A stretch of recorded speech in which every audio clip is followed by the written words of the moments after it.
Good evening and welcome. Happy St George's Day and welcome here to the Guildhall to the annual town meeting for Sandwich 2025. I'd just like to say thank you very much for coming in this very cold and windy. It's quite unusual, isn't it? Last weekend was nice and sunny and then we've got this sort of cold snap again. So hopefully you can all hear us. If at any point you can't hear, please put your hand up or shout and say, because we've got some very eloquent and intelligent speakers this evening, and I'd like you to hear them all. So thank you very much. Item number 2. Town Clerk, do we have any apologies this evening? Thank you, Mr Mayor. Yes, we have apologies from Councillor Gray, Councillor Fortescue, Councillor Anderson, Councillor Breen, and the leader of KCC, Councillor Roger Goff. Thank you. Oh, super. Thank you very much for that, Town Clerk. And the next item is the minutes of the annual town meeting. Oh, sorry. Oh, actually, you get to hear from me next. So it's my annual report next. Thank you.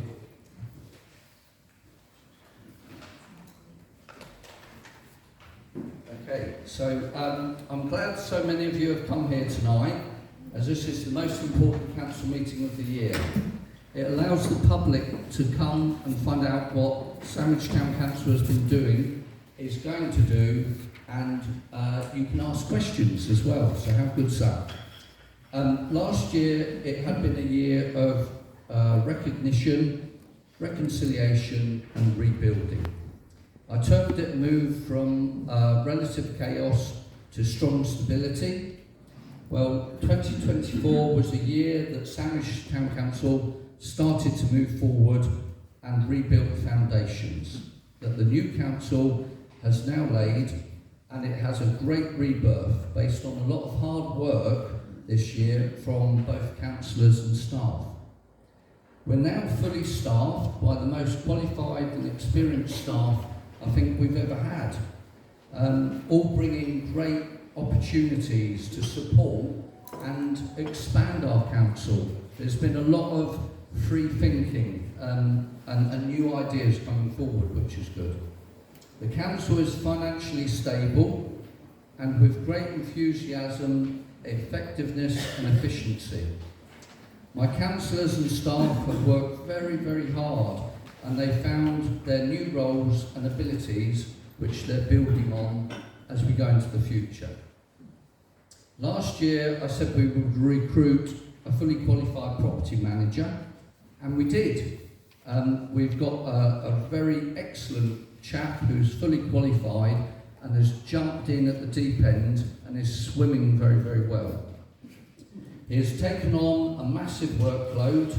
There's quite a bit of a backlog on several issues to do with assets, but he's already leading the way forward on so many areas, managing the Guildhall more efficiently, managing bookings, which are on the up, increasing the number of rental rooms, and the twice weekly markets, which have been a great success story.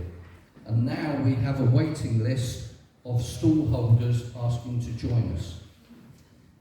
I said we would assess, review and support the Town Council's assets, and we have. And we have had professional assessments and reports on current and future condition, and vastly increased communication with our tenants. And in fact, our property manager has gone out and met all the tenants of all the council buildings, and he's discussed their needs and everything that they need, and assessed the buildings, some of which are in a very poor state of repair, to tell you the truth. Plans to improve the conditions, and particularly the health and safety and the access to these properties, with plans to rectify decades of poor management, has now been mapped out. I said we would introduce a new finance and booking system last year, and we have. It was a very successfully implemented by our excellent finance officer, and it is giving us greater accuracy on our budgets and accounts, and better management reports, and more efficient use of our funding and services. I said we would work with Dover District Council on the refurbishment of the Bulwarks play area and enter into a new maintenance contract, and we've just done that. We're just a few weeks away from the new playground being implemented and the maintenance regularly carried out for greater safety for the town's children. I also said that we would renew the councillors' IT equipment. They were using very old, ancient iPads that were totally inadequate and useless for reading things such as spreadsheets and minutes. And we now have modern, more efficient and better use Chromebooks, which are much more versatile. And the email application service has now been moved to an independent company to maintain improved security and reduced concerns. I also said that we would introduce a community-led magazine for better communication with residents, and the town clerk, Exhibit A, has done an excellent job and just delivered that with a great council-led publication which gives all the council contacts, all the council information, and to those who cannot have access to the internet or computers. I said we'd introduce Saturday and specialist markets last year, and now we have a very successful Saturday market with very many different stalls to the Thursday market, plus a regular antiques and vintage markets every month, which are now oversubscribed, and we have a waiting list for those. So. But my councillors and staff have also done so much more, and I've just done a little bit of the iceberg, otherwise I could have been here all evening. One of my councillors has led on the great refurbishment project of the K6 telephone boxes that had been left to decay and get into a dreadful state since they were previously bought many years ago. And with a band of volunteers, he's refurbished them to a very high quality, not only improving the street scene, but also the heritage of the town.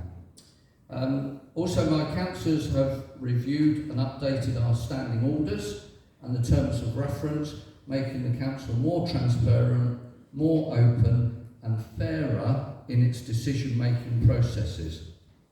All of our meetings are now recorded and are publicly available for the public to view on several media matters.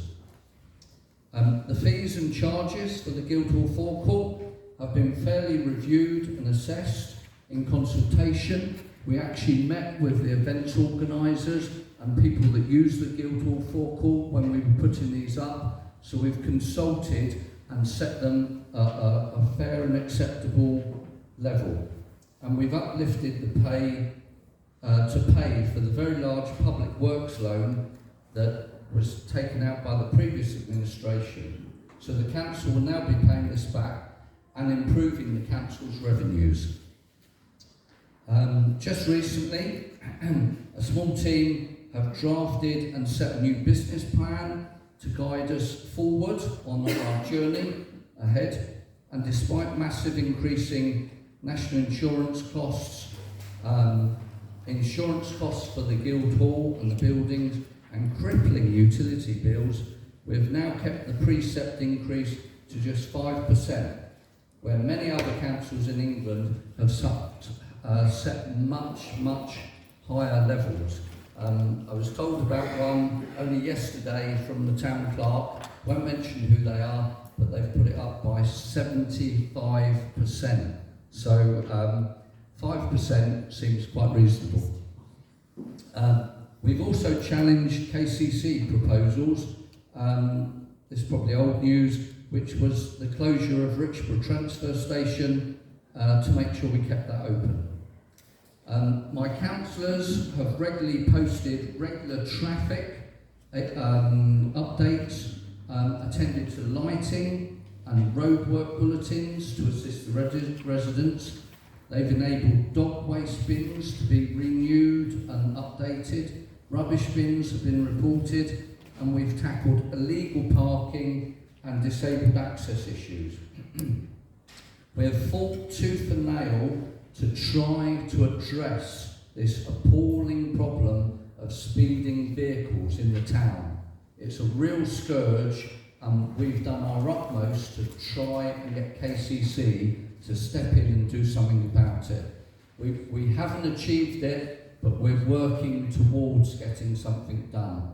So the town clerk has also improved and renewed a lot of business contracts, gaining better financial effectiveness across the Guildhall business areas herself there as well. And then me, what have I done? As your mayor, I've maintained and upheld the town's traditions and the heritage, working together with the talented new rector, Father Hamilton, to bring the church and the council together.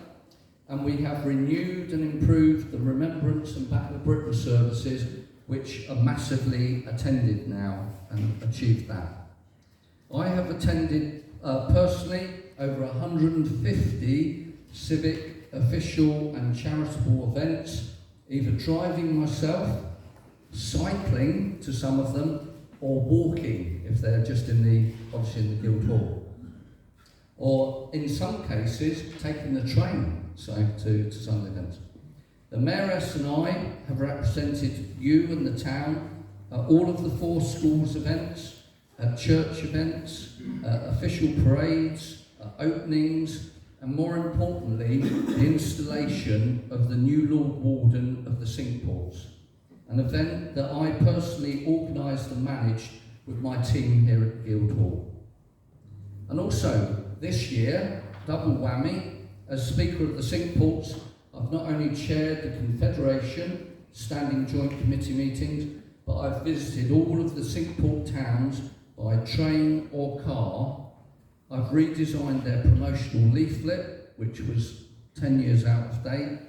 I've also set up social media sites to promote Sandwich and the rest of the Cinque-Ports. Last page, not far to go. Also, one of my councillors has also reintroduced the Tourism Forum and is working on a number of very innovative initiatives to promote Sandwich and all of its events. And we're still endeavoured to give grants this year. It's been very difficult in the current climate to keep our main town's events going. And we've worked with organisations such as Sandwich in Bloom and the Folk and Ale Festival to make the town a much better place for people to enjoy the benefits of the town. Not only this, but we held a tourism networking event 2 weeks ago in conjunction with Dover District Council, and last week we had an extremely successful volunteers event organised jointly by Sandwich Town Council and DDC staff, which was very successful. I will be giving you a copy of this afterwards as well. I personally held the Civic Volunteers event evening to recognise the heroes in our town and to thank them for their hard work, their time and their efforts. And our award-winning museum has continued to be a great success, with an increase in visitors and hosting more and more temporary exhibitions, and also working with the universities to train staff and volunteers. Okay, so you say that's what you've done. What are you going to do? So I told my councillors that the year ahead would be a focus on improving services now, particularly for the residents, for this forthcoming year. So we'll be working once again very closely with Dover District Council and Kent County Council agencies to draft plans to improve road safety and speeding traffic. We'll be working with central government departments, and we'll be working to gain regulatory changes and grants to make the roads safer in Sandwich. That'll be our number one priority. We will also be lobbying with our new KCC councillors. We've got an election coming up in just literally a week's time, and so we may have new councillors and new ideals, and also with Kent Highways to reduce the persistent confusion over roadworks and road closures. This causes so many problems, not only for residents but also the businesses of the town, and it leaves lengthy and unwanted repeated road closures happening one after the other. Also, from my works this year, I will be setting up a working group to work with the builders and developers. As you know, there's an increased tariff from Dover District Council to put more houses in for the town. We've got 2 or 3 development sites that are already on the table to be discussed that are probably going ahead, and it's very important to get the plans and the ability for these developers to give us the right houses, but not only that, the right infrastructure and services to go with those. So I'm going to work with the developers and builders to protect our heritage, protect the built environment from inappropriate development, and to investigate and the inappropriate Section 106 payments. It's a big bone of contention. We've had developers who have been developing in this town, and then Section 106 money goes to something somewhere else or in another town. And we need the cash here in Sandwich to give us what we really need here. And then lastly, to support the demographic time bomb of our ageing population, I'm going to be working with the NHS and Age UK, and I'm proposing for a healthcare review. And this is to review and lobby central government for better healthcare in our town. It should be the right of every resident to have access to appropriate dentistry, doctor and self-prescribing healthcare facilities. And finally, just to end, we might be a small town council, but we've now got the right staff, definitely got the right councillors, and we've got the tools and resources to make this town a much better place. We won't always get it right, but we will endeavour to do our best and with what we have. And whatever devolution and the unitary measures that the new government policies will bring, Sandwich Town Council will always adapt to support our town and our residents, and we'll be standing by you. Thank you very much for listening to me.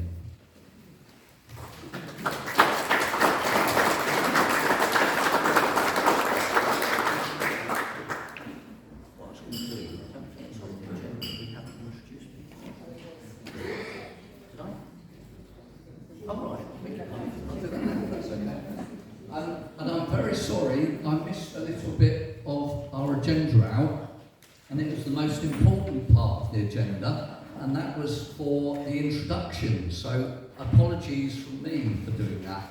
So first of all, I'd like to start with the councillors, and mega embarrassment time, councillors. I want you to stand up and just introduce yourselves to these lovely members of the public, please. Could we start with the deputy mayor, please? Good evening, Councillor Elliot Tudor. Councillor Martin, please. Councillor Colin Wiles. I'm Councillor Ian Black. Councillor Simon Mallet. Hi, I'm Councillor Martin Pennington. Councillor Levering. Councillor Victoria Tomlins. Councillor Jeff Franklin and for saying I had to work as a coronation, so I'm the Baron of Sandwich. Thank you, sir. Councillor Jean Marie. Thank you very much. So that's my excellent team of councillors there. And then, just likewise, I'm very sorry, guys and ladies, but I will introduce you to our very honoured guests, and I'm so pleased to have so many guests from so many councils and agencies tonight. So I'd just like you to perhaps stand up one by one and just give a brief introduction, if you don't mind. So thank you. Evening, I'm Jean Put the Cocaine Girls on the new district one. Thank you. Did you? I don't think so. Thank you. I'm Sue Chandler, and I'm the Kent County Councillor, but as the Mayor mentioned, until the 1st of May this September. After that, we'll see. Good evening everyone, Mike Davies, one of the directors from Dover District Council. Good evening, everyone. I'm the local beat officer for Sandwich and East Street. My name's PC Lauren O. Jackson. Good evening, ladies and gentlemen. I'm Paul Burrell. I'm the Inspector of the Community Safety Unit for Dover District, which encompasses Sandwich Town. Hello everyone, I'm Adam Pattenden and I'm here to represent Pfizer. Good evening, I'm Peter Gill and I'm the Kent County Council Community Warden for the East Street Rural Ward, but formerly of Sandwich. I'm Darren Solly, I'm the Parks and Open Spaces Manager for Dover District Council. Emma Jane Allen, Head of Parks, Open Spaces and Countryside, Dover District Council. Thank you very much for doing that. That's very kind of you. Thank you there. Okay, so I've got the worst bit out. My blabber is over, so that is finished for this evening. And now we move on to the minutes of the annual. Oh, you're sorry. Oh, big pun. I better not get into trouble. We've got the slides from the town clerk, so I'll hand you over to the town clerk now. Thank you, Mr. Mayor, and good evening everybody, and thank you very much for attending this evening and to the elected members as well. So I've just got a few slides for you really just to capture some of the achievements of the Town Council in the past 12 months. So apologies, I know you're facing, you can want to switch your chairs if that helps. So, as the Mayor's mentioned, recruitment of the property manager for the council. So since the last annual town meeting, we've successfully recruited the property manager to assist the town council and the Tollbridge Fund with managing the portfolio of assets. And as the Mayor mentioned, it's a very important piece of work. He's also undertaking an efficiency appraisal of the Guildhall as well. And the current structure of the town council is on our next slide, so I'll share that with you in a moment.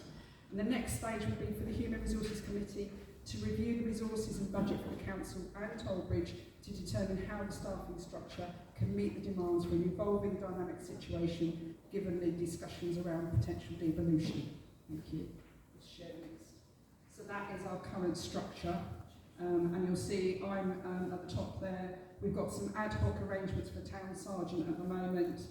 The museum manager, that's a role that was created this year with Millie.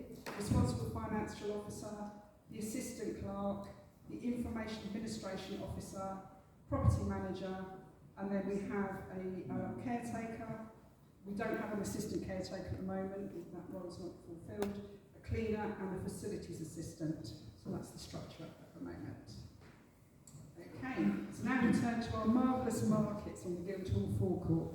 I have to say, this one initiative has really given us so much joy this year in the Town Council's offices. So this year, the forecourt has continued with the Thursday market, and we've introduced the expanding Saturday market, which is proving really, really popular now. The council continues to support the markets and the traders, and the provision of the gazebos, which we do erect and de-rig for the traders on both days, is certainly an appreciated benefit by the stallholders. We've also added an additional 6 gazebos, which now brings our total to 18, and they're used for events as well. I know the event organisers in the town appreciate use of those as well. We are now a designated safe space for Sandwich. We have successfully registered with Dover District, and we're pleased to join the network with the co-op in Sandwich. who also offer their premises as safe space as well. Civic events. There certainly have been a lot, Mr Mayor and Mr Speaker. So the Mayor of Sandwich and the Mayoress have represented the town outside of Sandwich at various civic events over the past year, including the prestigious installation of the Lord Warden at the Duke of York's Military School. We've also hosted civic events, and most notably Speakers' Day, as our Mayor of Sandwich fulfilled his role as Speaker of the Confederation of the Cinque Ports. That was since 21st of May last year. Other civic events have included Deputy Supper, Battle of Britain Day, Remembrance Sunday, our D-Day 80 event, civic service at St Clement's Church, and the Mayor's Volunteer Thank You event. Other events and activities supported by the Council. So we've worked with a lot of organisations, other local authorities and community groups. There have been events and various activities this year, and I've just done a snapshot of some of the highlights for you. A DDC Tourism Business Networking event took place here, where local businesses and interested parties further support for sustainability. That was a really well-received event. We had litter picks that we arranged in collaboration with Dover District, which marked the Great British Spring Clean. Kent Police drop-in sessions, we've worked with our local PC, and that's been great as well. We've been really pleased to collaborate and hosted those in the Guildhall. We hosted Curfew Bell Ringers Supper. The Tourism Forum, we've supported that, and I actually helped in the launching meeting, so we've got that programme, which is great. Holiday Let's Drop In, that's not one of our town councillors, that session was hosted here as well. There was a Waste Roadshow from Dover District Council as well here. Meet the Reindeer event, that was one of my favourites, if I'm totally honest. I mean, who doesn't love a reindeer? So that was great, worked collaboratively with Dover District again, really, really great for the community. Volunteering community event, and that was with Kent Coast Volunteering, another organisation which we're hoping to do another event later in the summer. And also we have agreed to fund the maintenance to assist the Compass Roads project, which again is working with Dover District Council. So there's just a snapshot of all the activities. So we've got other projects and initiatives. The Bulwarks Play Park project, the Mayor's talked about that, and we're really pleased to work with Dover District Council in partnership to support the play area project at the Bulwarks. And hopefully the project is due to be completed by the end of May, weather permitting. Highway Improvement Plan, we commenced with the process to draft the Sandwich Highway Improvement Plan, and this involved a drop-in engagement opportunity, and thank you to our KCC councillor who attended and supported that.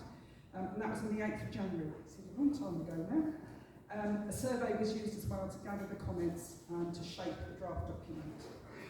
The Guildhall tours, they are now back on, thankfully, and we've got a great volunteer here, Terry, who volunteers to support that initiative. So anyone that's interested in the Guildhall tour, it's well worth doing.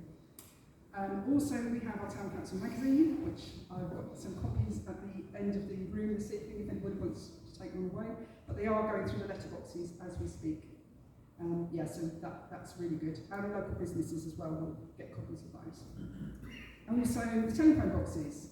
We were pleased to work with local volunteers, and I know there are a couple in the room tonight. And we now have 2 renovated heritage phone boxes in the town, which is another great asset for the Sandwich. Allotments in Sandwich. So, did you know we have 2 allotment sites in Sandwich? Black Lane allotments, which can be found behind the houses in St Bart's Road, and Sandown Lane, which is an organic site situated beside the Sandwich Lawn Tennis Club. We do have waiting lists for both sites open, so if there is anyone that's interested in joining the waiting list, please do get in contact. We've worked to improve both sites for the allotment plot since last year, and the Black Lane site in particular has been tidied up. We did provide 2 skips so that plot holders could responsibly dispose of unwanted items, and also a strip was undertaken across some empty plots so that they were tidier for new tenants. The renewals for both sites are now complete, and there was a new email address created so that plot holders had a direct communication if they had any queries. Sandwich Guildhall Museum, that's another great asset here.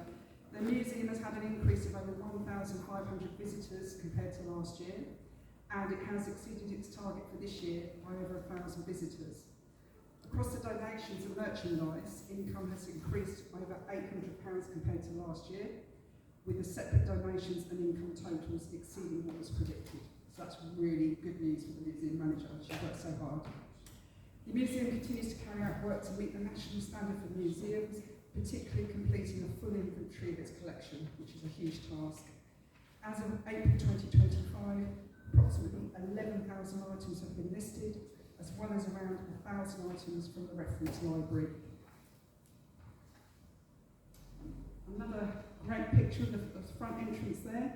There have been several other achievements over the last year. The museum manager has undertaken a successful funding application to acquire the Roman bowl as part of the permanent collection, ensuring it remained accessible to the public and can be appropriately conserved. Also, she managed to secure the TripAdvisor Award for being in the top 10% visitor attractions worldwide. And also, they hosted their first annual art competition and exhibition, which encouraged creative engagement with the museum's collection and sandwich history. We've hosted 2 temporary exhibitions in the Hive, which has given a chance for visitors to view items that are not usually on display. And she's also just been recently successful in funding application to upgrade the museum's computer systems, which is great news again. Okay, so these figures are really, to people that aren't interested in figures, maybe a bit dull, but it just gives you the idea of the breakdown of the expenditure for last year, and the RFO has done a nice colourful pie chart to go with all the figures. But anybody that wants these slides, please let me know. I can email them to you after the meeting. And this one talks about the Toll Bridge Fund, so it's similar to the previous slide. It's talking about the breakdown again for the Toll Bridge Fund, which is obviously the charity for 24-25. So, Georgina Maddox's legacy update. I know some residents are keen to hear about the updates. So, sadly, the first application for the Georgina Maddox Charitable Trust was not successful with the Charity Commission. So there is a second application that will be undertaken in the coming weeks. There will be updates shared via our STC website and the newly launched Town Council magazine, so please keep your eyes peeled for that. The decision was taken to sell Bay Hall, and also the council did resolve to market the property on the open market for sale. A robust process was undertaken and an offer accepted for the property. The sale of Bay Hall is now progressing at pace, and the exchange of contracts is expected imminently. Investments and management of the fund. So obviously the council has now received the majority of the investments from the executor of the estate, and these have been placed in a discretionary managed account for the portfolio with EFJ Harris all day. The council continues to monitor the performance of the investments and will be undertaking a review later this year. Correct.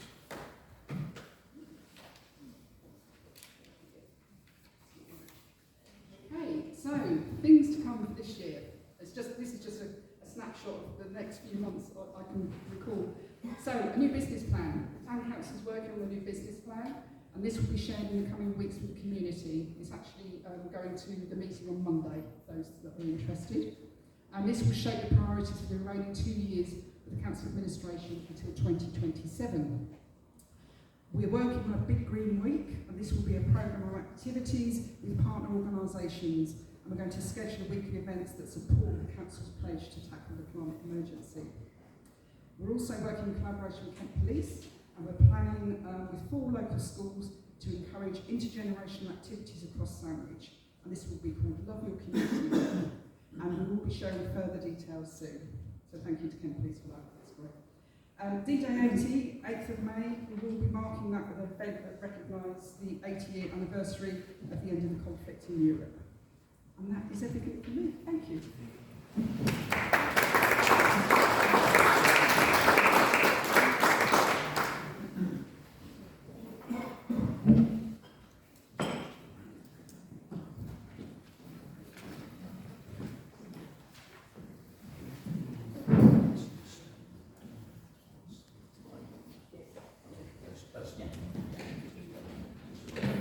Thank you very much for that, Town Clerk. That was an excellent presentation on what's actually taken place much more interesting, graphically interesting than my blurb, I think, there.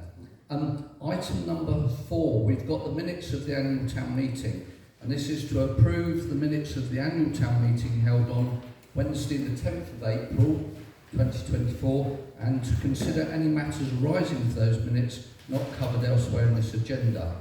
The minutes are also available on the Sandwich Town Council website, and printed copies are also available from within the Guildhall. And you should have, there should be copies on your chairs. If you haven't got one, please let me know if that's okay. So I'd like to ask the town councillors for a proposer and seconder for these minutes, please. So thank you. Councillor Marie is proposing those, and Councillor Pennington is seconding those. And could I ask a show of hands to accept these minutes, please? Thank you, and that's unanimous there. Thank you very much. So those minutes have been passed. Did we have any matters arising that the councillors would like to raise on those minutes at all? You're within your rights to raise any issues? No matters there. So no matters to raise on those. Thank you very much, councillors. Item number 5 is the statement of accounts, and this is to receive unaudited financial statement as at 31st of March 2025 for Sandwich Town Council and Sandwich Tollbridge Fund. The previous year's audited accounts can be accessed on the Sandwich Town Council website and also on the Charity Commission website, and this is attachment 2, and you should also have a copy of this on your chairs. If you haven't got a copy and you want a copy, please ask the town clerk and she can furnish you with one there. So, and then basically I need to ask the town councillors if they're happy with those accounts. I'd like a proposer and a seconder for the annual accounts, unaudited accounts. So Councillor Wiles, thank you very much, is proposing those, and Councillor Tuka is seconding those. And all those councillors in favour, please show by show of hands. And that's unanimous. Thank you very much. So they've both passed as well. Thank you very much for that. So, and moving on, item number 6, we have funding from the toll bridge, and this is an opportunity to hear from representatives of local community groups who have benefited from financial support via the toll bridge funding. And this evening I know we've got 2 groups here, and who have we got going first, Tampa? Oh, super. So we've got the one and only Harry Sampson from the Folk and Ale Festival. Would you like to come up the front and speak? It'd be a pleasure to have you up here. And Harry's going to speak about the unique and wonderful festival of Folk and Ale. Can you hear me, right? Yeah. I'll tell that's a yes. Yeah, so just before I begin, me and Abby have to head off shortly after this. We've got yet another venue to organise music for, and another event to attend for St George's Day. Anybody wanting to know more about this year's festival, please contact us via Facebook, our website, email, or even just grab us in the streets. We all live in Sandwich. So Sandwich Folk and Ale Festival are here.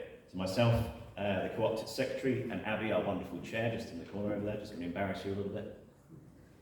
We're here on behalf of the Festival Organising Committee to extend our thanks for the £2,000 emergency grant from Sandwich Town Council and to thank the Town Clerk for inviting us tonight.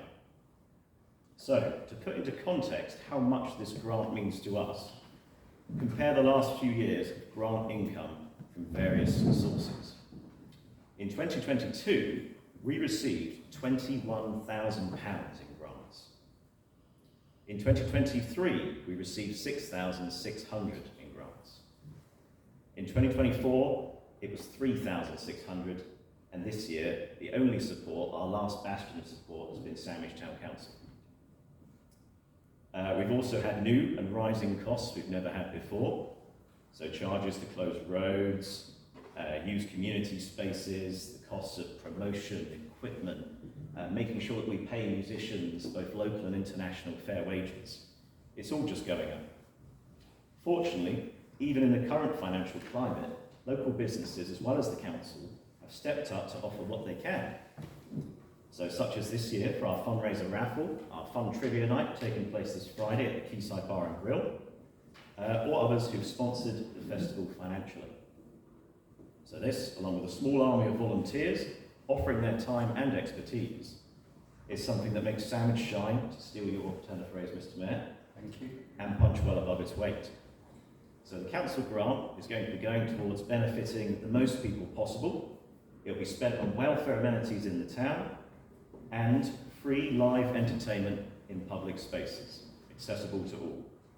This will benefit the entire community through trade, tourism, and safe, family-friendly, folky fun. So thank you from the whole Sandwich Folk and Ale team for your support and to help make the 13th annual festival possible. Thank you so much.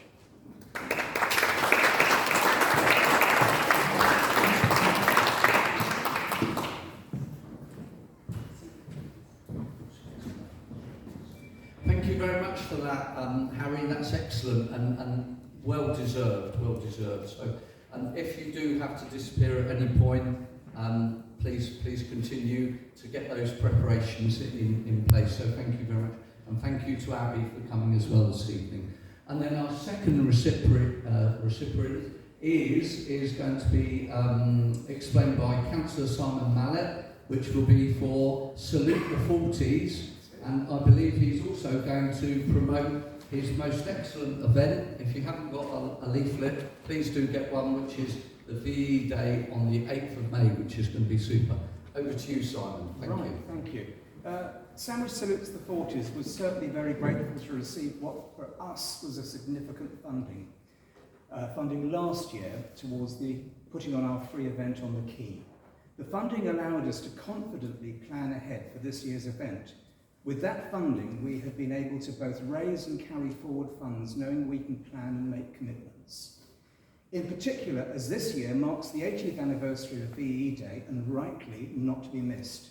The standout activities will be celebrating the 95th anniversary of the introduction of the Hawker Hurricane. That was the one that won the Battle of Britain. With a full-sized Hurricane and the funding allowed to create a shared document, this one, alongside the council and illustrating Sandwich's week of VE Day activities. While it encompassed all the week's events, it has maintained a clear distinction between Sandwich saluting the 40s and the council's Sandwich celebrating VE Day. As a benefit to the town, the event can be seen to bring in some 5,000 visitors, filling the pubs, cafes and restaurants, adding to those shopping in our town, and introducing them to a potential second visit as tourists of Sandwich, not just for this event. A gain to Sandwich, I'm told, of maybe £75,000, an amazing return on an investment of £1,500. I would like to note, though, that what with the cost of making sure this free event was amazing and recently being hit with various unexpected and significant costs, our pot of money, keeping to the theme of Britain at the point of victory, is now empty. Thank you.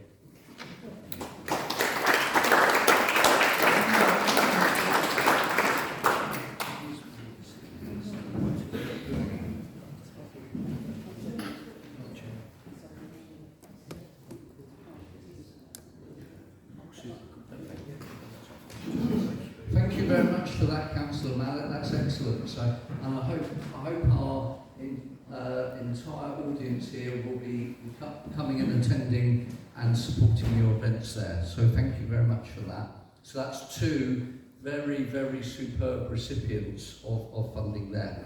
We now have item number 7, updates from guest speakers and councillors. And this is to receive any updates from our representatives of organisations and also guest councillors. I'd like to start off with the one and only Carol George, who is going to talk to us about Sandwich in Bloom. Thank you, Carol.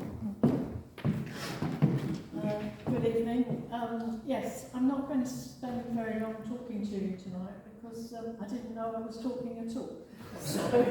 So just to say that Sandwich in Bloom was extremely grateful for the donation from the Tollbridge Fund this year.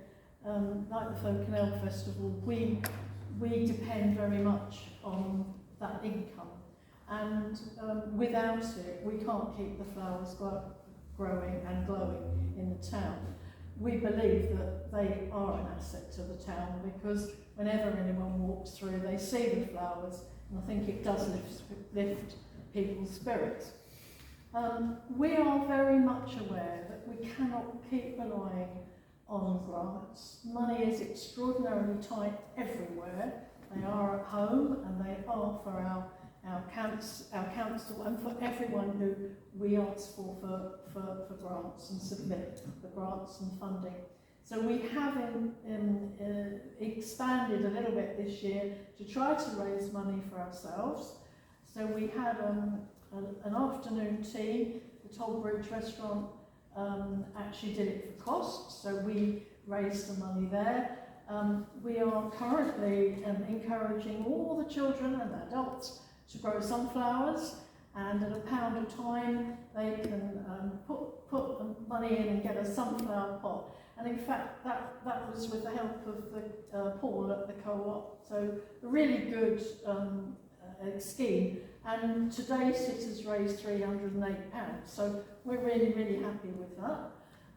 We're going to Wisley on a coach trip on the 10th of June. We are only charging for the cost of the coach, and anything above 36 seats, we have got some profit coming into Sandwich in Bloom. And at the end of the year, September, we are going to do something which we hope raises money, but is actually there for a little bit of fun as well. We're going to have a flower and produce show, and we are going to include in that a competition for making a sandwich, because that's long died in Sandwich. So watch this space, because there will be posters going out, and we'll put it on social media to explain what you can submit in there, and it will be at St Mary's Church, Siobhan, who you all know is really helpful, and we're working together to do that. So just to say, we're not totally relying on everybody giving us a grant. We can't keep doing that, but it certainly helps. So thank you to Sandwich Town Council.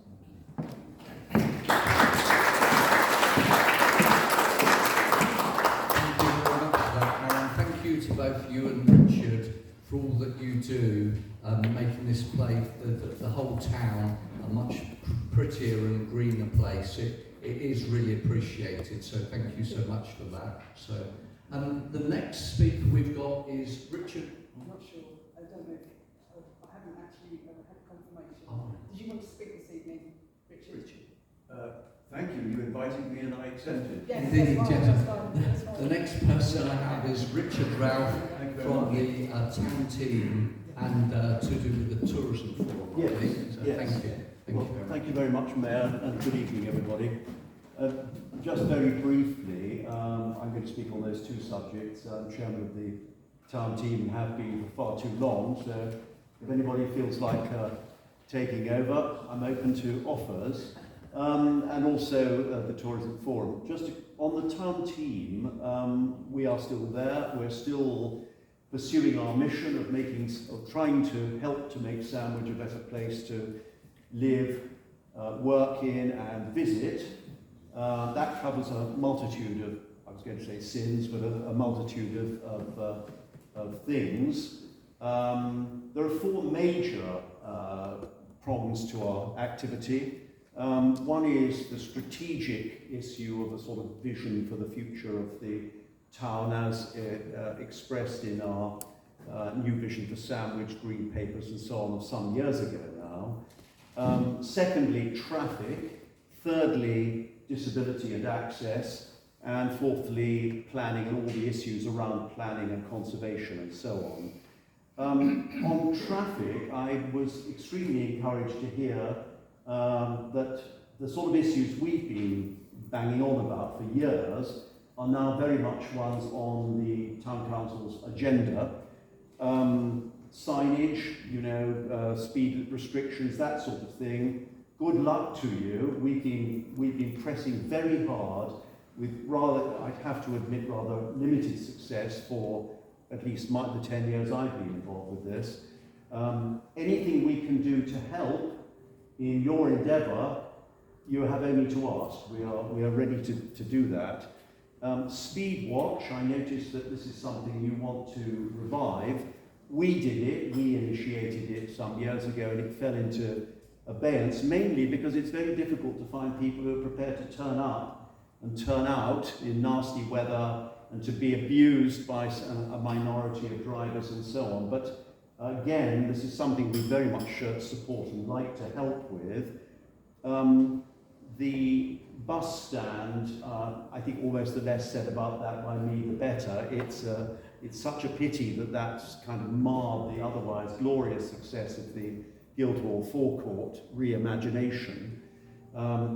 Again, good luck. I do hope you can succeed in ameliorating the problem, because it seems to us there is an easy solution there, but it seems extremely difficult to get the powers that be actually to really do anything about it.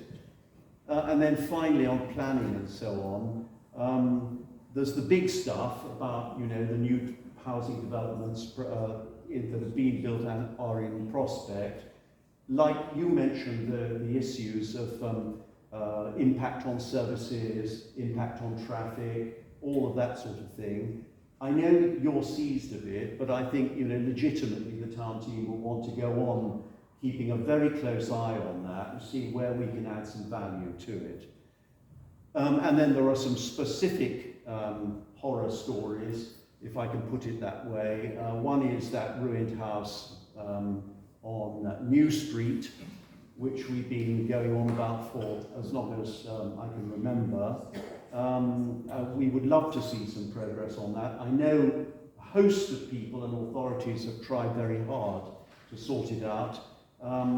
You would think with a bit of goodwill and flexibility and so on, it would be possible to do something. So again, we'll do what we can to foster dialogue between the powers that be and the owner and so on. That's then on disability. There are really two issues really that are on our agenda at the moment. One is the toll bridge, and I think, you know, people have suggested that there must be a way of phasing traffic so that pedestrians, particularly those who are with limited mobility and so on, are a little bit safer crossing. Very pleased to hear that the town council have this on their agenda, and a better, more accessible route for people with disabilities from the Key car park into the centre of town. Not easy to solve, but good luck to you on that.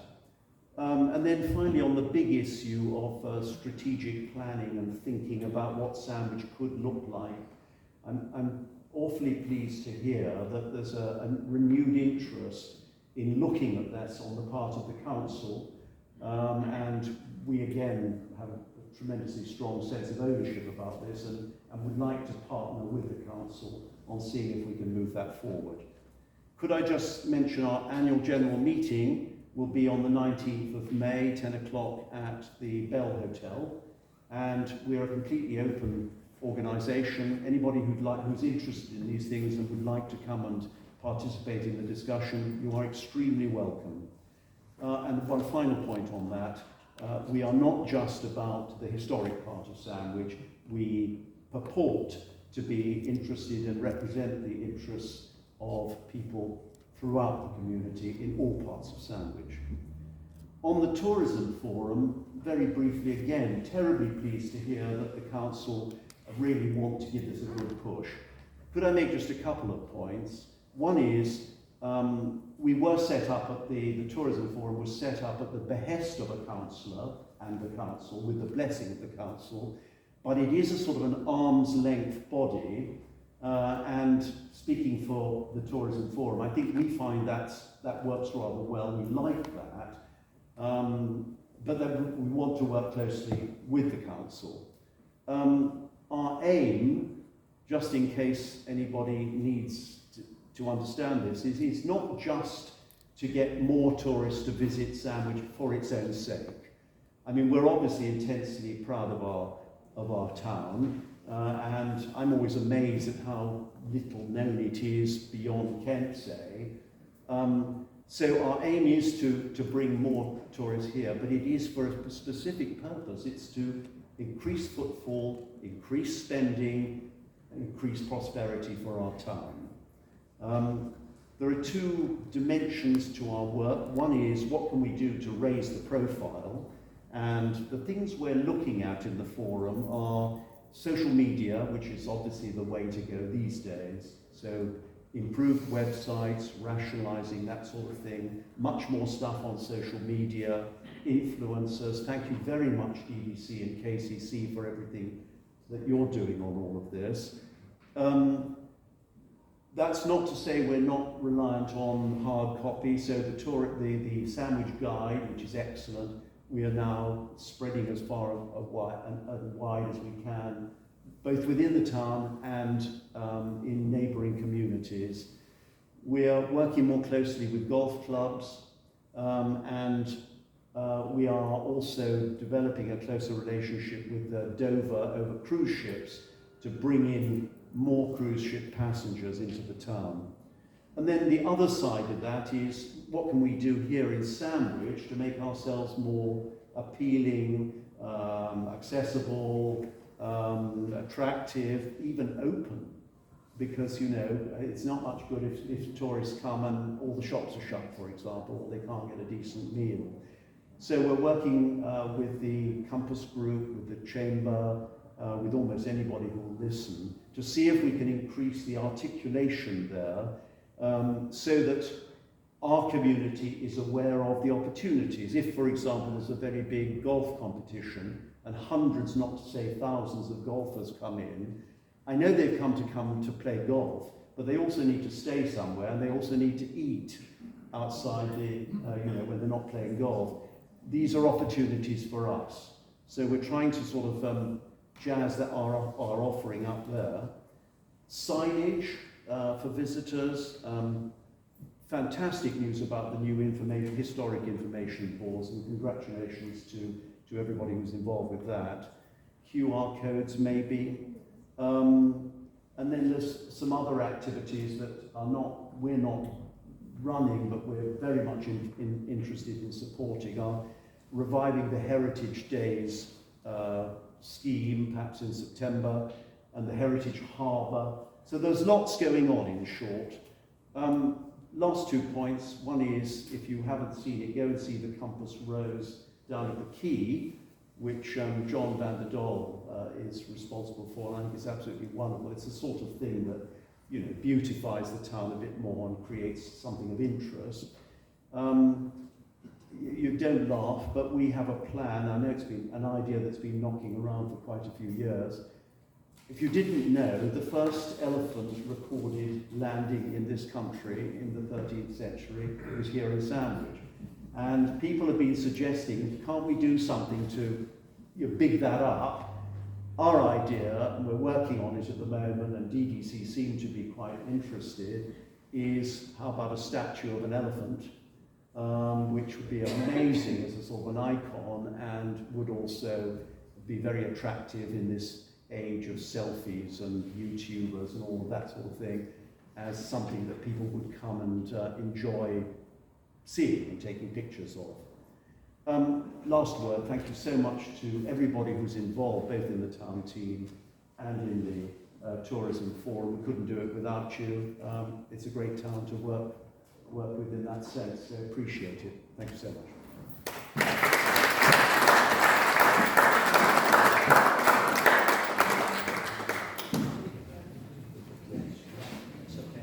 Thank you very much for that, Richard. It just goes to show how much is going on in this town and how much there is to do. As I've always said, this town really punches above its weight. For what is called a town, really we're doing stuff that cities and other larger towns are really doing. So thank you to everyone. We must also remember that most of this work that's being done in this town is done by a massive dedicated team of volunteers. Not just talking about you lot over here. We've got so many volunteers for all of these events and all of the things that Richard was talking about. It's the volunteers that make this town what it is. So thank you very much. Next, I was just going to say, I'll open this up. We're very lucky today. We've got not one, not two, but 3 police officers. So would any of the police, whatever order as possible, would you like to come and address the public, please? Thank you very much. Thank you, Mr. Mayor. Ladies and gentlemen, thank you. There is no way I can top having an elephant brought to Sandwich, so on that scope I'm not going to try. As I said, I'm the Inspector of the Community Safety Unit for Dover District Police. The first thing I generally get asked is, what does the Community Safety Unit do? Predominantly, we're here to be visible policing within the communities. You've got PC Lauren Eyre Jackson, who is your resident district beat officer. We're here to be the engagement between the police and communities. And we're here to problem solve and work with partners to try and address some of the longer term issues, be they great or small, in our communities. But outside of that, having done this job in 2 tenures over 5 years, I can promise you your community safety unit have a hand in everything to do with policing. Everything from antisocial behaviour to counter-terrorism and every point of the compass therein. So I'm going to give you a quick update on terms of what crime looks like in Sandwich from the police's perspective based on the data. I fully appreciate as residents and business owners you might have a slightly different point of view, but this is what the numbers tell us. So this is all going to be a little bit dry, and then when I've lulled you into a state of stupefaction, I'll hand over to the district commander who will give you something a little bit more informative about what we're doing going forward and what the shape of policing looks like. So to start off, last financial year we saw a 6% decrease in crime and disorder in Sandwich Town. That's recorded crime and disorder. That's where somebody has let the police or a partner agency know and it's been recorded with us. So 6% over the course of the last financial year compared with the year before. So 478 crimes for Sandwich District, which is obviously Sandwich, Sandwich Bay, going all the way out to Pegwell, Marshborough and Woodensborough and all the rural areas around there. To put that into context, 6% of the district's crime is in Sandwich and 6% of the threat, risk or harm. And I have to compare that with a ward in Dover, something like Town and Castle, which holds nearly 25% of the district's crime. So when it comes to people saying, well, we would like to see more police in Sandwich, I wholeheartedly agree with them. I point out that Lauren is here as your full-time resident beat officer, but what I have to point out also is that Sandwich is a very peaceable, very lovely town to work in, to visit, and the policing response reflects that. So in addition to your beat officer, you also have your response teams that respond to any calls, and it works out approximately 40 crimes a month in Sandwich, and that's the entire district, so not just in the town, but the entirety of the district. And the response teams respond to that. You also have the investigation teams based at Dover and also at Canterbury that deal with the crime. So if the response teams turn out to a crime and arrest somebody, the investigation teams pick it up. So although sometimes you might reflect that possibly you don't see police officers as much as once upon a time you did, the thing that I need to point out to you is that we have, if you like, specialists. We have specialists that working in the community, Lauren. We have specialists at responding to calls for service, the patrol teams. We have specialist investigators for volume crime and also serious crime. Whilst they might not be based in Sandwich themselves, they all assist in policing and resolving crime for the district. So, in terms of the peaks through the year, looking back at the last few financial years, the summaries would seem to indicate that the peak for crime in Sandwich is around May, and that will stand, if we look at last year, that's around 65 crimes in that 1 month, and then it tails off through the year back to February to 32. And when we look at those 65 crimes in May 2024, what stands out is the vast majority of that crime did not happen in the town centre. It was happening at places like Discovery Park, and it was happening, dare I say it, in a lot of our educational establishments. So crime within schools is a thing, whether it be pupils being unpleasant to one another, challenged pupils being unpleasant to teaching staff, or indeed other crimes that come around young people associating together. And to that end, we have a dedicated child-centred policing team, headed up by a sergeant, 2 PCs and 2 PCSOs, who are specifically, after their absence for a number of years, are working within educational establishments to tackle that crime. And when we think about what we're actually talking about, we're talking about misogynistic behaviour by young men to female pupils. So we do a lot of interventionist work, and especially up at the Technology College and Roger Manwood School, to, if you like, fill the gap that's quite clearly taking place in society to try and address certain behaviours to prevent crime, prevent unpleasantness between young people before it even comes to pass. So, ladies and gentlemen, crime is going in the right direction in terms of what is reported to us. It is year on year falling. The harm score for Sandwich town centre reflects the fact that it is a lovely place to work. Yes, there is crime in the town centre, but very, very little. And in terms of what we're doing to address the problems, obviously we have Lauren here, we have to do a lot of partnership working.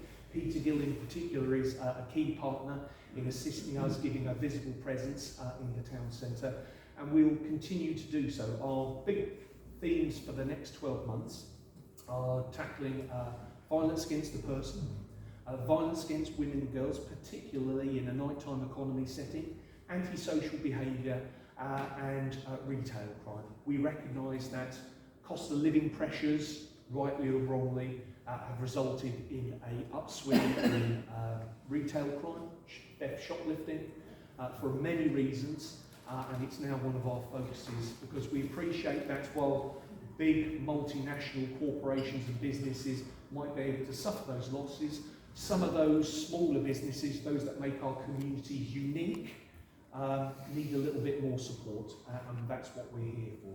So, ladies and gentlemen, with that being the dry numbers, I'm going to hand over to the District Commander, Chief Inspector Karen Dennis. Thank you very much. This police has got on quite a few bits, so I'll probably keep this reasonably short. It's very nice to meet you all. I took over in October, hoping to be here for long enough that you'll meet me again at the next one. If I'm honest, I know that sometimes we rotate in and out quite a lot, and that's an issue with policing. Just a couple of bits. As Paul has said, there's been a lot of reorganisation of Kent Police recently, so we have changed how departments work, and how that affects you guys is actually we've increased your neighbourhood numbers. As Paul said, you might not see them out and about in Sandwich as often as you would like. I think I'd say the same in my village in Thanet, but they are there. They are well supported in various departments around the East Division. And we have just doubled the neighbourhood task force, which is a movable object of 8 PCs, 4 PCSOs, who, if there is a problem to be solved, will put them into an area to assist in solving that problem. So that's definitely something that, if there are any problems in Sandwich, we will be able to move those into that area to help with that. And as I've said, we've just doubled the capacity of those, which is really good news. And with the recent reshuffle, neighbourhoods has had an uplift, and we are fully staffed in Dover District, which means that we have all of our officers and PCSOs in place, which can't be said for all of East Division or indeed all of the county. So we work really hard to make sure you've got as many officers as you should have in post. And really, just to sort of finish off, just to quickly, I know that there'll be full information, but that Love Your Community event, which Joel has worked really closely with loads of agencies on, is related to those issues in schools. As Paul said, we do have crime in schools. I know that you'll probably all understand that they come with their own challenges, and I think definitely putting child centred policing at the top of the agenda and putting those officers back in the schools is making a big difference already. And I know that Joel's worked really hard with multiple agencies, Transport Police, Dover District Council, yourselves, and to really bring into the community, to get those kids involved in the community so they feel a part of Sandwich, which I think will be a really big bonus to everybody. So please do look out for that, and please do get involved where you can. Thanks very much.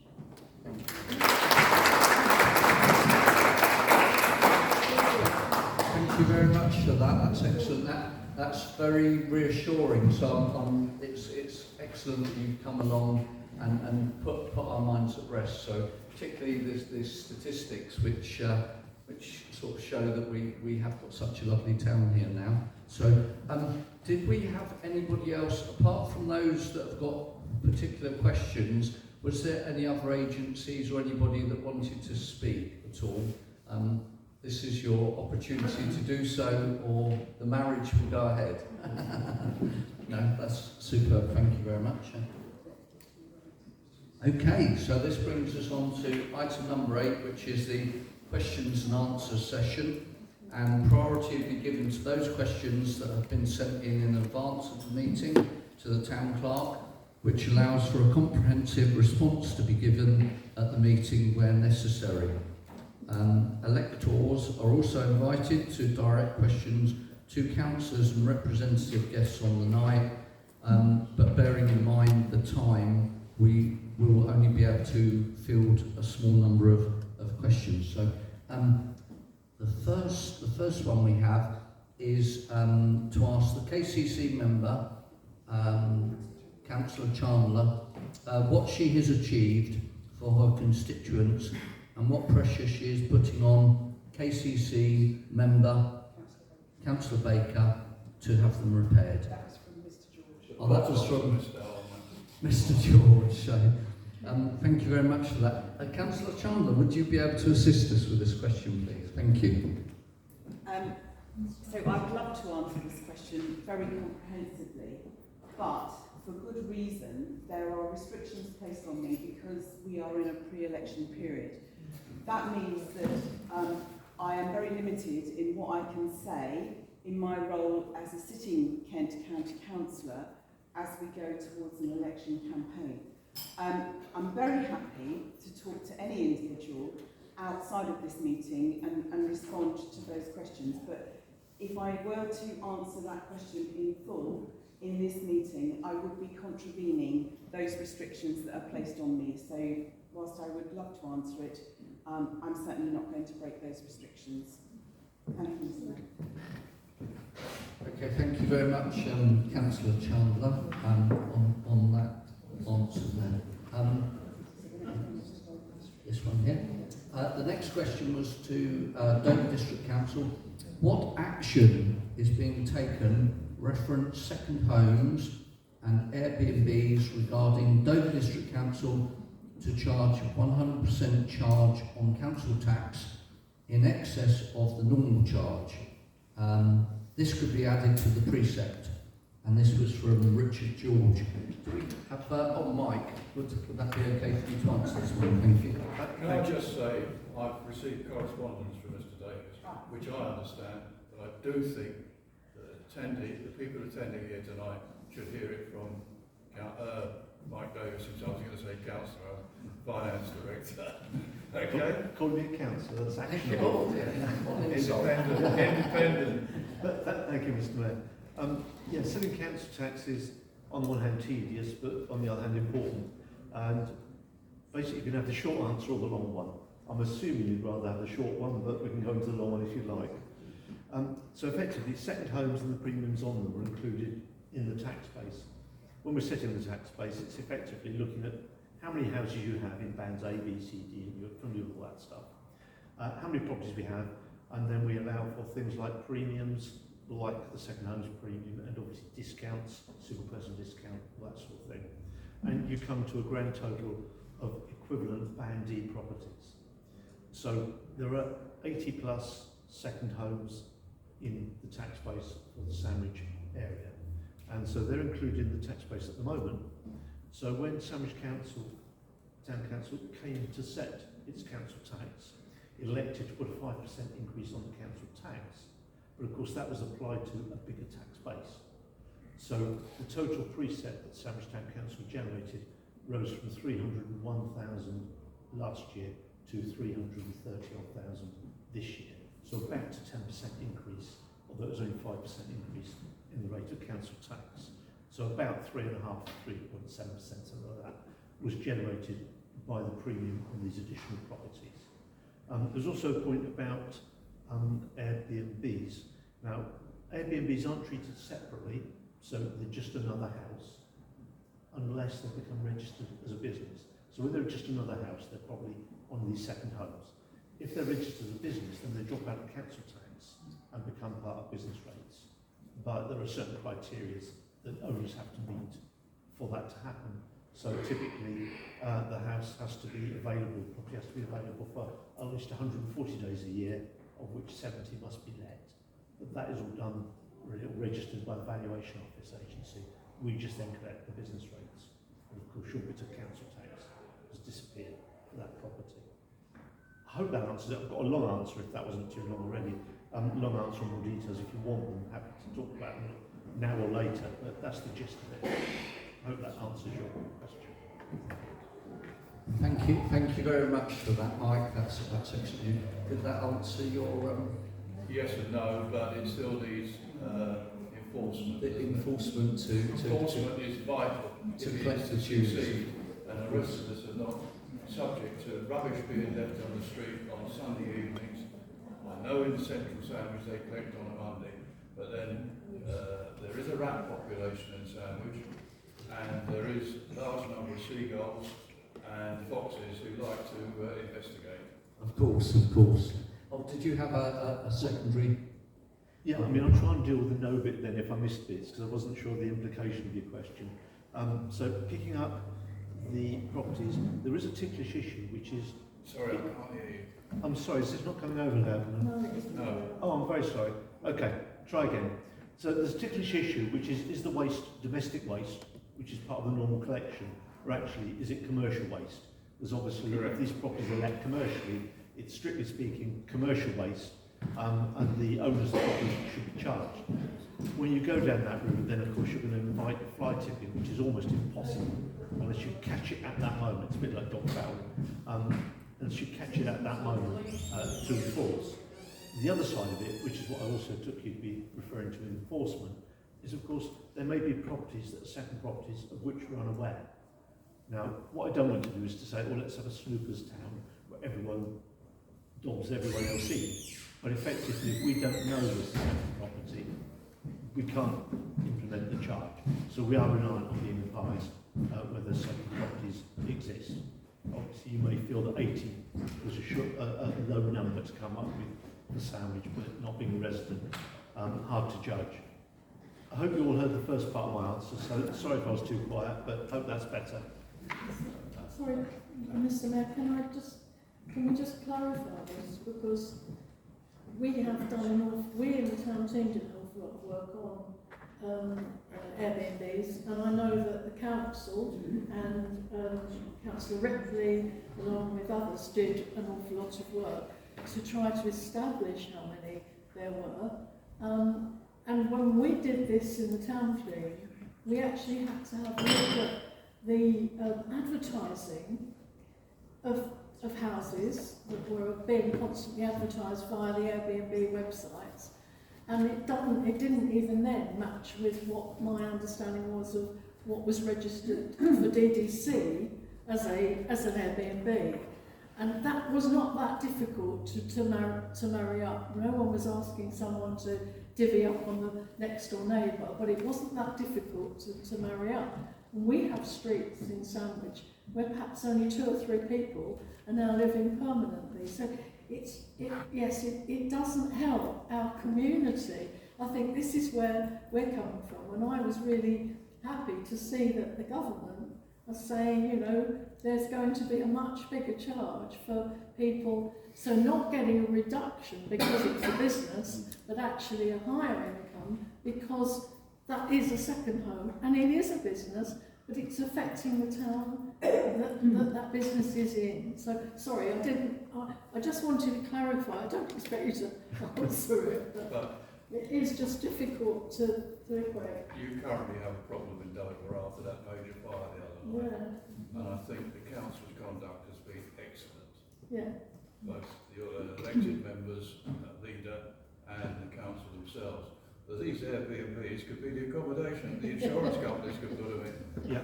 No, you're welcome. No, I'd agree with that. The council very much has put this 100% premium on because we have a national housing shortage. We all know that. Yeah. We have a shortage of rental property. We have a shortage of owner property, certainly at the bottom of the market, where people are trying to get on to the ladder. So the real driver to this is not just the finance, but saying, well, these properties should be back in use by people living in the community. Now, I appreciate people will say, well, visitors spend money, and they do. But of course, when you live there, you also generate teachers, you generate car repairs, all the things that people coming down to their second homes and getting an Ocado delivery don't really generate locally. So very much the driver is about the community, not just the finance, although I'm not too sad to see the extra income too. Yeah, thank you. Thank you very much for that. That's excellent. Hopefully that's cleared those questions up. And then the last one from Richard George was to do with financial reporting and why not a full-year audited accounts are available at this meeting. So I'll hand over to the town clerk on that one. Thank you, Mr. Mayor. So the audit process for the town councils obviously starts in April when we're waiting now for the visit from our internal auditor. Can I stop you there? Any company that reports to its shareholders has audited accounts. For years, this meeting has produced trading accounts, not profit and loss accounts, but trading accounts.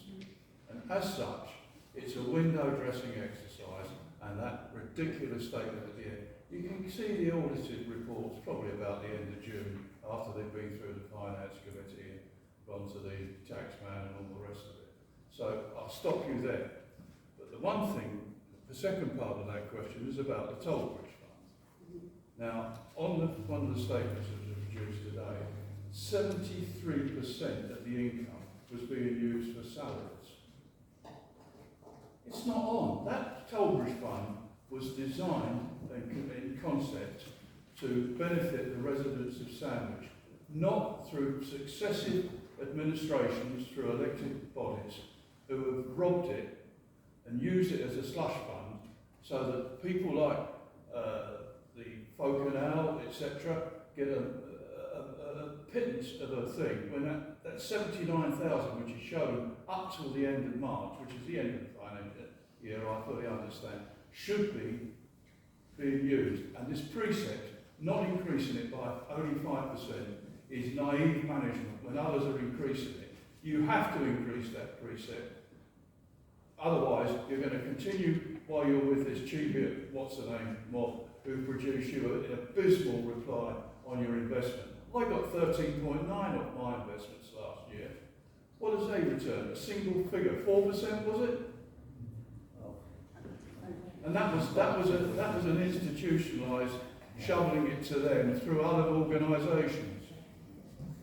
Okay, sorry, just Mr. George, I just wanted to clarify back on the audit process. So all local councils follow the same audit process. We have to go and wait for our internal auditor. They come and do a report, and then that goes to the external auditor that's appointed by the government, the central government. So there is a process we need to follow. We can't shortcut anything. And all local councils are doing the same. So just to clarify that. That's when you use your lobbying ability. Thank you. It's too complacent. So anyway, we're working to the regulations that the government set, and we're having a balanced budget to keep this town council. And the biggest thing is that the biggest drain is the place where you're sitting now, and the biggest amount of money that comes out of the toll bridge fund actually goes, the staffing is for this place, and that is the biggest drain. And if you look at a lot of town councils, they're working out of very small offices or buildings, and we are we're maintaining this building, which only half of it is actually of historic significance. We are making sure that this building is available to for the public to make use of. If we didn't keep this building going, despite the colossal costs, the increasing utility bills, the children wouldn't have anywhere for dance classes, judo, karate, Pilates, whatever else.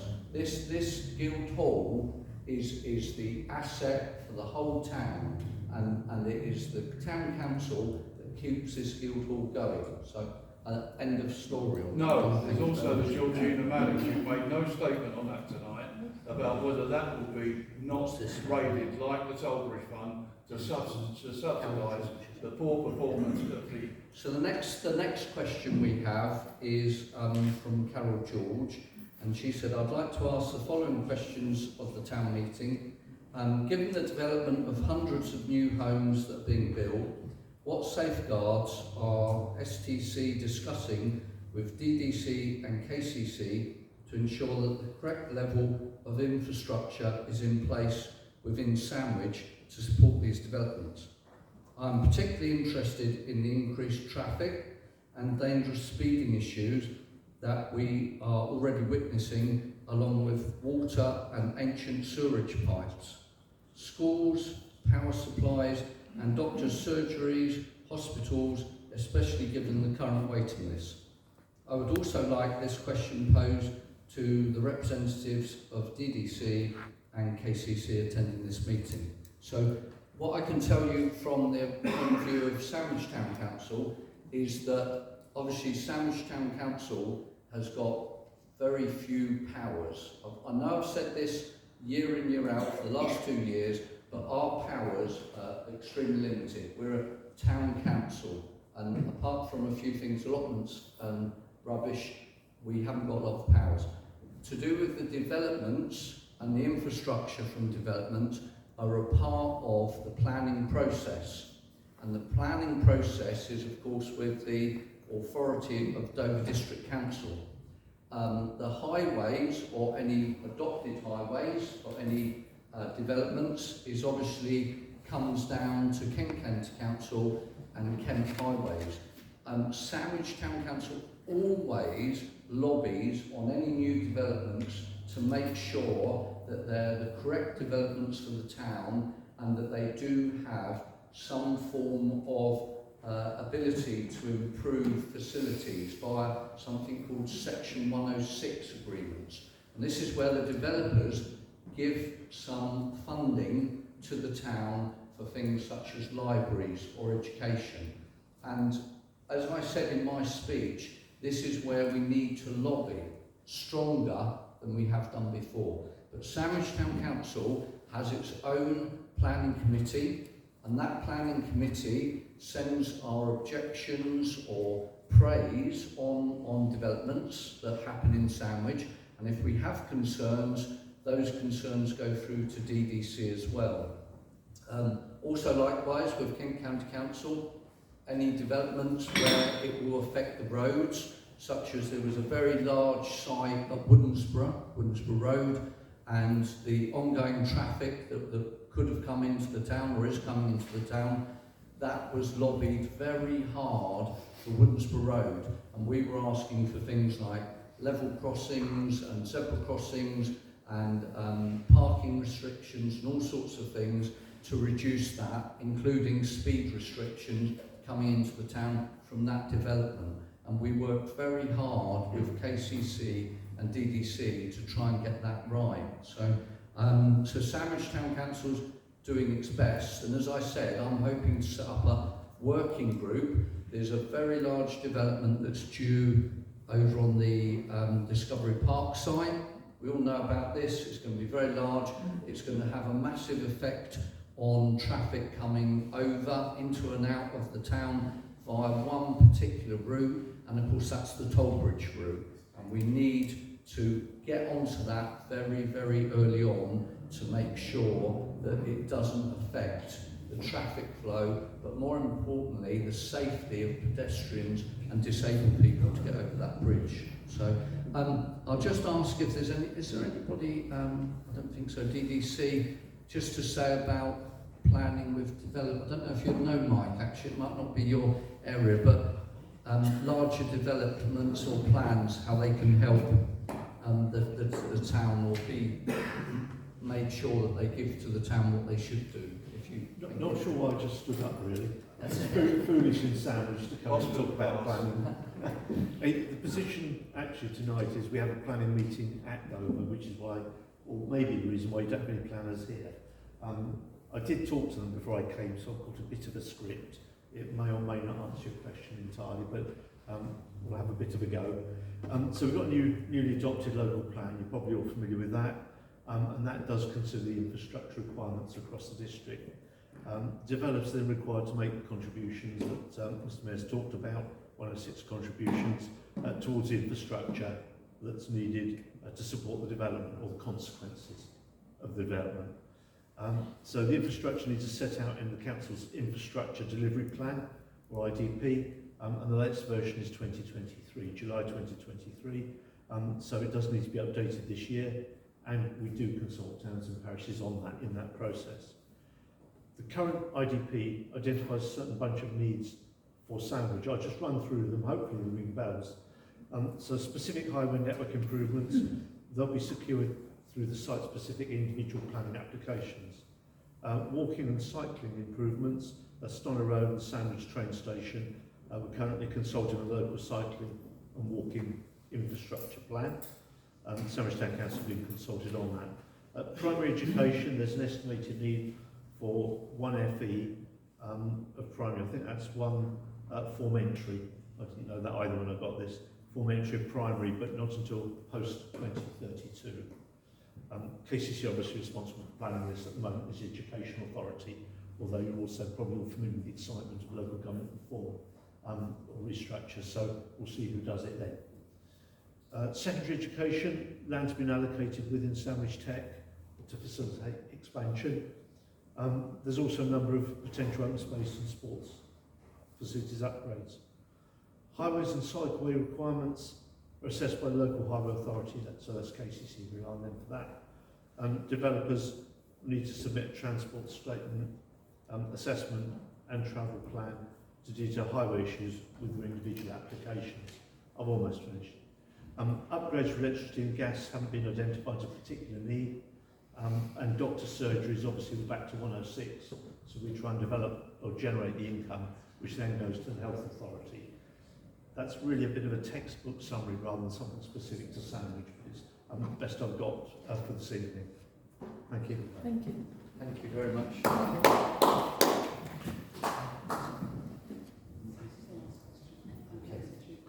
And the last question, which comes from one of our councillors, is are there any plans to improve the tooling for reporting problems via the Dover District Council website, as the current DDC reporting tool does not share progress updates for items? One example that is more responsive and intuitive is something called Fix My Street. Could this be used by DDC instead? So, sorry Mike, would you be able to field that one as well? Good job Roger retired, isn't it? I think I know why now. Short answer is yes. Slightly longer answer, yeah, the current site's clunky, needs to be simpler, presented better, and to help the journey through it really. So we've got 2 projects underway for this current year, 25-26. One's website redesign, just to make it look and feel better, and the other is we're implementing a customer relationship management system. Obviously when you're implementing IT systems, we know that nothing can particularly go wrong, so that's a good thing. Both of the projects we're looking at the customer's journey through it to try and make it easier for you and to provide the sort of thing that was asked in terms of following progress. We can also look at Fix My Street. I'll discuss that directly with the department concerned to see if that or that approach will assist them. But as I said, short answer, yes. Thank you very much, Mike. That's been much appreciated there. So I believe that's all the official questions that came in previously. We've probably got enough time for perhaps one or two questions. So, would you? We'll start at the back and then we'll come forward here. Would you like to stand and pose your question? Did you need the microphone? No, I can shout. Could you direct who it's to? If it's DDC? I'm not absolutely sure. What my concern is, at Fellowship Walk, where they put the little new roadway in, they've completely cleared the site again. I understand there's going to be retrospective planning permission for it, but I mean, who controls these things? The fencing around it is all falling down, it looks dreadful. Surely there's pipes put in there. What is going on with that? And I have a second question, which is slightly different. Oh, sure. I can answer, so I can answer the first question. Yeah. So, Sandwich Town Council and myself, I had delegated authority to work with the developers for that actual site. And so I've met with them possibly about 2 or 3 times now to discuss it with them. And as quite a lot of people know in this room, the developers bought the site a long, long time ago. They continually put planning applications in which are totally inappropriate, and the planning applications get thrown out. Last time they even went to appeal, and the appeal got dismissed by the inspector. So obviously they're sitting on something that they think is a potential development site, and we all think it's not a potential development site. I have a plan for that. So, I'd like it to be Georgina Maddox's Remembrance Garden. exactly, you and me too as well. I think that would be appropriate. And the other thing is this survey about the cycling and walking. I've tried to get online, but I can only do it if I'm an agent or a company. I don't know why I can't get on it as an individual. Right, I see. I'm sorry to ask, I don't guess you know anything about that, do you, Mike? Or it's to do with, there's a cycling and walking consultation now. This lady was saying she can't access it as a private individual. It's just but perhaps that's a question that perhaps we could get back to the lady on a later stage, because that's a bit technical. So yeah, so sorry, we might not have an answer to that second question.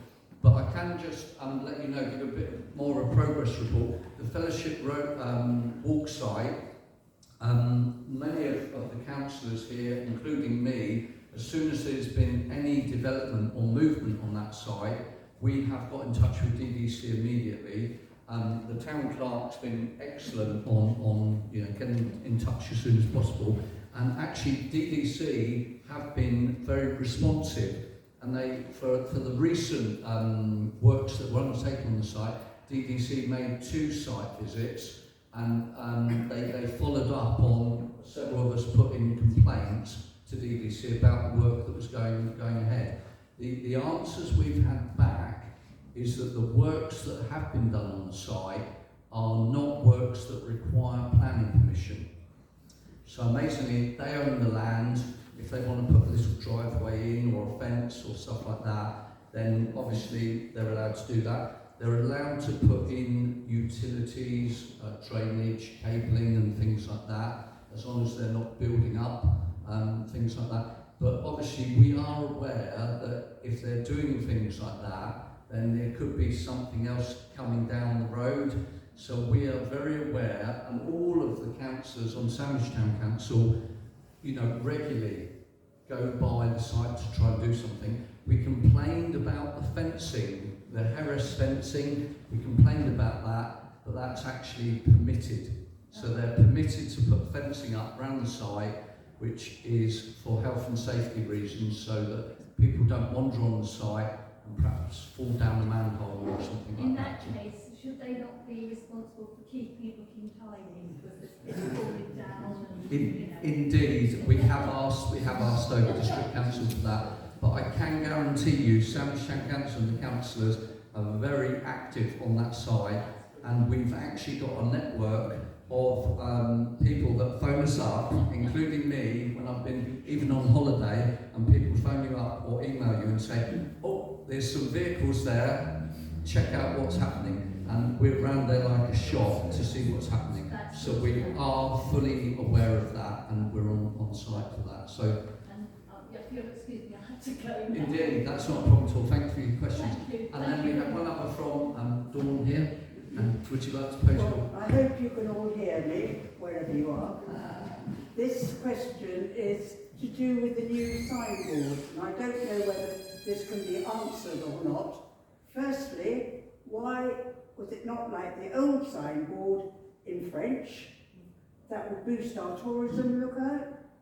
And then, why are some of them slightly inaccurate? And I think we know the example outside St Peter's Church where it names the wrong street under an illustration. Is there anybody else that could answer this? Yeah, so we may have somebody to... Do we have anybody at the back from DDC? We can take that question away, but I'm afraid it's from a different section of the council. Oh, sure. We'll come back to you on that. Okay then, thank you very much. Yeah, if you could make a note of that and get back to the town clerk, then we could answer. So yeah, we haven't got anybody to answer that. As you know, the signboards, some of them were proofread by senior people, historical people here in the town, people with historical knowledge in the town, but some of them were not. And as to why the French was not put on there, we'll have to wait for the DDC on that.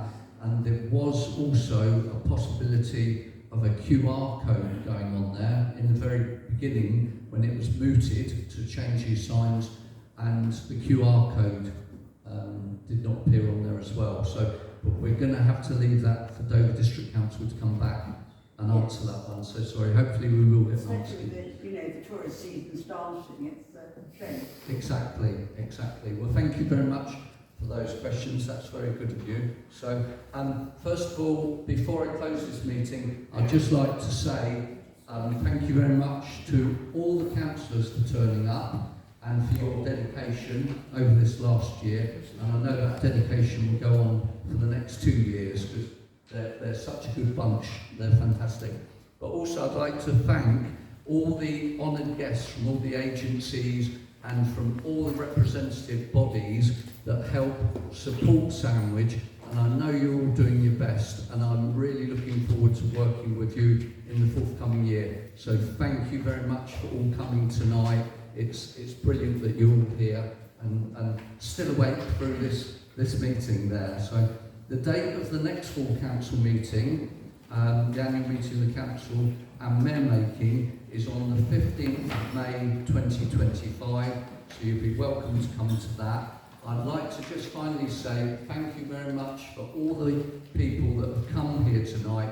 It shows that you really respect and have great interest in this fantastic town, so thank you very much for coming, and I'll just wish you a very safe journey home to your houses. Thank you very much for coming. Cheerio.